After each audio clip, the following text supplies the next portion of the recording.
السلام علیکم میم، میرا آپ سے کویشچن ہے کہ اگر کوئی اس دنیا سے بغیر کلمہ پڑھے چلا جائے، یعنی کہ وہ غیر مسلم ہی مر گیا ہے، تو کیا ہم اس کے لیے مغفرت کی دعا کر سکتے ہیں؟ سب سے پہلی بات تو یہ ہے کہ اللہ تعالیٰ نے قرآن مجید میں ایک دفعہ نہیں بارہا دفعہ فرمایا ہے کہ غیر مسلم تمہارے بھائی نہیں ہو سکتے، غیر مسلم تمہارے دوست نہیں ہو سکتے، غیر مسلم اولاد تمہاری وراثت کی حقدار نہیں ہو سکتی۔ ہم سب سے پہلے بات کرتے ہیں حضرت ابراہیم علیہ السلام کی۔ حضرت ابراہیم علیہ السلام نے جب اپنا وطن عراق چھوڑا تھا تو وہاں سے جب ہجرت کی تو اپنے باپ کو کہا کہ میں تمہارے لیے دعا کرتا رہوں گا،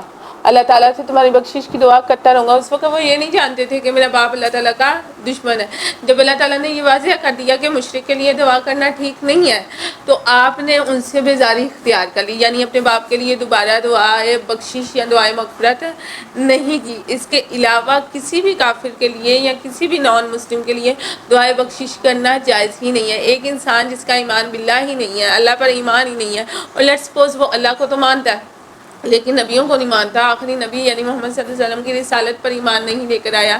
آخرت کے دن پر اس کو ایمان نہیں ہے، تقدیر کے اچھا برا ہونے پر اس کا ایمان نہیں ہے، تو ایسے شخص کے لیے آپ دعائے بخشش نہیں کر سکتے۔ حتیٰ کہ منافقین جو کہ پس پردہ مسلمان نہیں تھے، یعنی دل ان کے ایمان سے خالی تھے، زبان سے وہ پرٹینڈ کرتے تھے کہ وہ مسلمان ہیں، کیونکہ وہ نبی صلی اللہ علیہ وسلم کی مجلسوں میں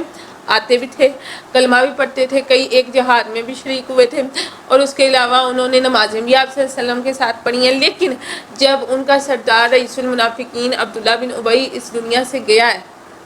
تو اس کا بیٹا جو کہ خالص مسلمان تھے، صحابی تھے، عبداللہ اپنے ہی باپ کے ہم نام، وہ آیا اور وہ کہتے ہیں کہ میں جانتا ہوں کہ میرے باپ نے آپ کو بڑی تکلیفیں دی ہیں لیکن وہ میرا باپ تھا، میں چاہتا ہوں کہ آپ اپنا کرتا مبارک دیں تاکہ میں اس میں اسے کفناؤں، ہو سکتا ہے کہ اسے عذاب قبر نہ ہو۔ پھر آپ صلی اللہ علیہ وسلم نے اپنا کرتا بھی اتار کے دیا، اور بعض روایات میں آتا ہے کہ آپ گئے اور آپ کے جانے سے پہلے اسے دفنا دیا گیا تھا، تو آپ نے اس کے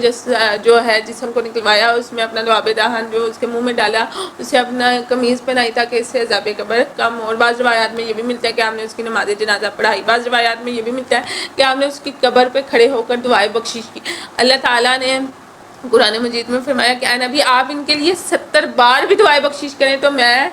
انہیں نہیں بخشوں گا۔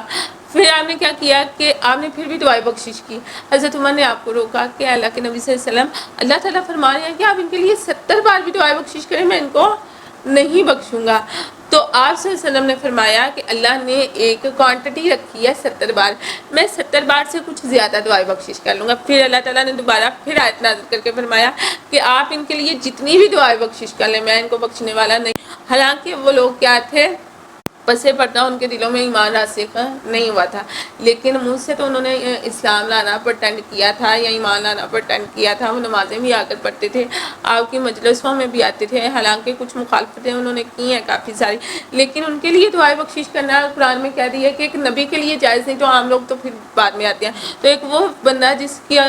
جو ہے انتقال یا جس کی ڈیتھ تھی کفر پہ ہوئی ہے، تو اس کے لیے دعائے بخشش کرنا کہیں پہ بھی جائز نہیں ہے کہ ہم کہیں کہ جی یہ مر گیا تو اس کے لیے ہم دعائے بخشش کریں کہ اللہ اسے بخش دے، تو ایسا بالکل نہیں۔ جب اس کا ایمان باللہ ہی نہیں، ایمان ملائکہ ہی نہیں، ایمان رسول ہی نہیں، تو اس کے لیے دعائے بخشش بھی نہیں ہو سکتی ہے۔